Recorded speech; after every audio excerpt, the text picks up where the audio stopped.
Next topic જોઈએ, key factor for selecting a database for IoT application.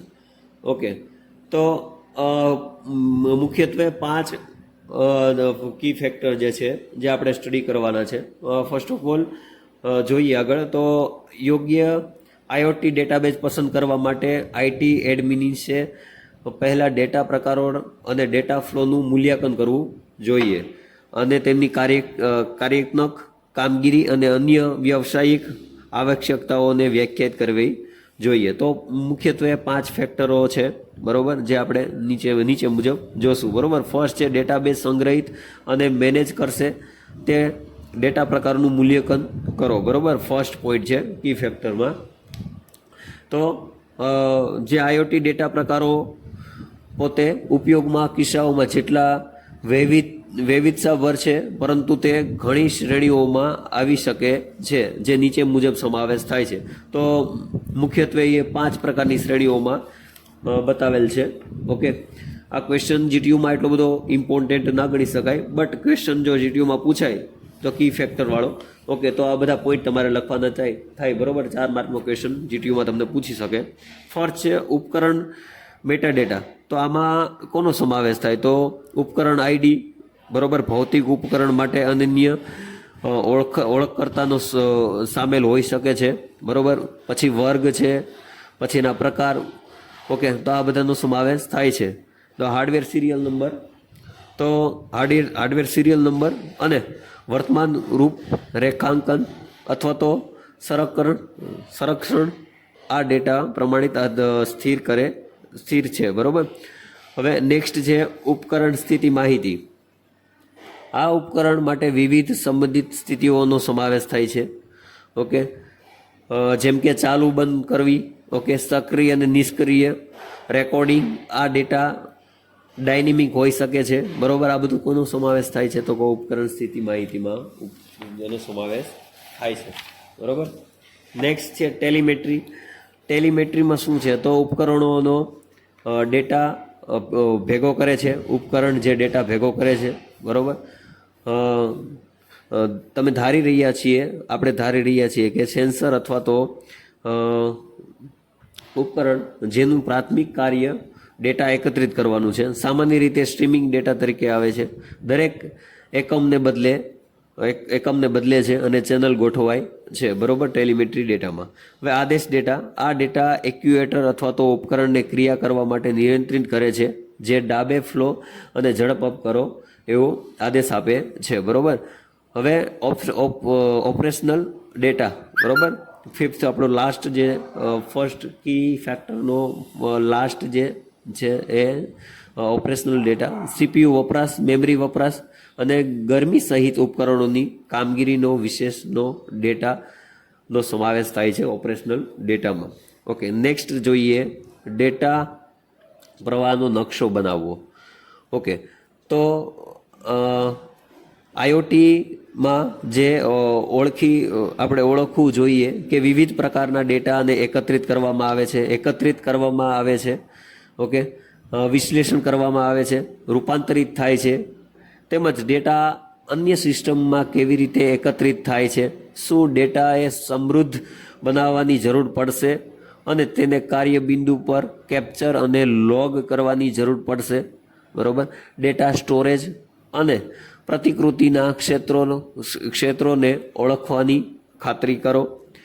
શું ત્યાં કોઈ પ્રમાણભૂત ડેટા સ્ટોર હશે? ડેટા ક્યાં, ક્યારે અને કયા સંજોગોમાં કાર્યરત કરવામાં આવે છે તે યોજનાઓ બનાવો. આ બધું સેકન્ડ પોઈન્ટમાં છે કે નકશો કેવી રીતે બનાવો. તો આ બધું એના મૂળભૂત ફેક્ટરો જે મેં તમને કીધું એ બધું જરૂરી છે. થર્ડ છે નકશા. ડેટાબેઝને કાર્યાત્મક આવશ્યકતાઓની જરૂર છે. તો આઈઓટી ટેકનોલોજીસ્ટે ડેટા ફ્લો પ્રકારોને વ્યાખ્યાયિત કર્યા પછી આગળનું પગલું એ છે કે ડેટાબેઝને કાર્યાત્મક અને આવશ્યકતાઓ સાથે મેપ કરવાની જરૂર છે. બરોબર, પછી ફોર્થ પોઈન્ટ જોઈએ તો કાર્યાત્મક આવશ્યકતાઓમાંથી ડેટાબેઝ પ્રદર્શન આવશ્યકતાઓને નક્કી કરો.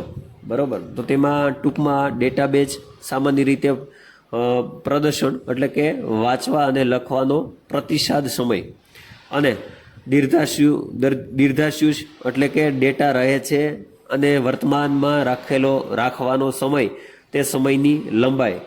આના બંનેનો વચ્ચેનો પ્રદર્શન અને દીર્ઘાયુષ્ય એ બંને વચ્ચેનો વેપાર દર્શાવે છે. આને જોવાની બીજી રીત ઝડપ, વી સ્કેલ, બરોબર, ઇન્જેક્શન અને એજ એનાલિટિક્સ ને ખૂબ જ ઓછી વિલંબતા અને ઉચ્ચ પ્રદર્શન ગતિની જરૂર હોય છે, પરંતુ સામાન્ય રીતે વિસ્તૃત સમયગાળા માટે મોટા પ્રમાણમાં ડેટા રાખવાની જરૂર હોતી નથી, બરોબર. તેનાથી વિપરીત બિઝનેસ એનાલિટિક્સ ડેટાબેઝીસને મહિનાઓ, વર્ષો અથવા તો દાયકાઓ, દિવસોમાં મોટા પ્રમાણમાં ડેટા રાખવાની જરૂર છે, પરંતુ સબ મિલિસેકન્ડ પ્રતિસાદ સમયની જરૂર નથી. આ કાર્યાત્મક અસમાનતા એક ડેટાબેઝ પ્રકારને બદલે બહુવિધ સંકલિત આઈઓટી ડેટાબેઝીસને જરૂરિયાતોને આધાર ધરાવે છે, બરોબર. લાસ્ટ પોઈન્ટ આપણે જોઈએ, વધારાની વ્યવસાય જરૂરિયાતોને લાગુ કરો. ઓકે, અને પ્રદર્શન એકત્રિત આવશ્યકતાઓ નથી. અન્ય પરિબળોમાં પ્રદાતાઓ લાઇસન્સિંગ ફી સાથે તેમની સેવાઓની કિંમત કેવી રીતે નિર્ધારિત કરે છે, ડેટાબેઝનું સ્થાન, ઓપન સોર્સ ટૂલ્સ અને જે સંસાધનોનો ઉપયોગ કરવામાં અંગે સંસ્થાઓનો વલણ અને આઈઓટી ડેટાબેઝ સાથે સંકલિત થનાર લેગેસી વાતાવરણનો સમાવેશ થાય છે, બરોબર. શેમાં? તો કે વધારાના વ્યવસાય અને જરૂરિયાત લાગુ કરો. એ બધું પ્રદર્શન એકત્રિત આવશ્યકતાઓ જે છે, જેની આવશ્યકતાઓ નથી, બરોબર, એમાં સમાવેશ થાય છે. ઓકે, હવે નેક્સ્ટ આઈએમપી ક્વેશ્ચન જોઈએ, types of data in IoT. Okay, તો મુખ્યત્વે 3 જે ટાઈપ્સ આપણે કહી શકીએ: સ્ટેટસ ડેટા, ઓટોમેશન ડેટા અને લોકેશન ડેટા, બરોબર. તમને એક્ઝામમાં 4 માર્કનું ક્વેશ્ચન પૂછાય તો તમારે આ ક્વેશ્ચન લખવાનું થાય. આઈઓટી ડેટા એ 3 અલગ અલગ પ્રકારોમાં આવે છે, જેને જનરેટ કરતા ઉપકરણો અને ઉપયોગમાં કેસ પર આધારિત છે, બરોબર. જે મેં તમને 3 કીધા એ સ્ટેટસ, ઓટોમેશન અને લોકેશન. ઓકે, તો શું છે 3 એ જોઈએ. સ્ટેટસ ડેટા, તો સ્ટેટસ ડેટા એ મૂળભૂત કાચો ડેટા છે જે ઉપકરણ અથવા સિસ્ટમની સ્થિતિનો સંચાર કરે છે, કોમ્યુનિકેશન કરે છે, બરોબર. હવે ઓટોમેશન ડેટા શું છે? તો આ પ્રકારના ડેટા સ્વસંચાલિત ઉપકરણો અને સિસ્ટમો જેમ કે સ્માર્ટ થર્મોસ્ટિક અને ઓટોમેટેડ લાઇટિંગ દ્વારા બનાવવામાં આવે છે. સ્થાન એટલે કે લોકેશન, આ લોકેશન ડેટા ઉપકરણ એટલે કે સ્થાન ડેટા ઉપકરણ અથવા તો સિસ્ટમનો ભૌગોલિક સ્થાનનો સંચાર કરે છે, કોમ્યુનિકેશન કરે છે, જે લોજિસ્ટિક, વેરહાઉસિંગ અને મેન્યુફેક્ચરિંગમાં તેનો વારંવાર ઉપયોગ થાય છે, બરોબર. તો આ 3 પોઈન્ટ ખાસ તમને ભૂલાય નહીં, બરોબર.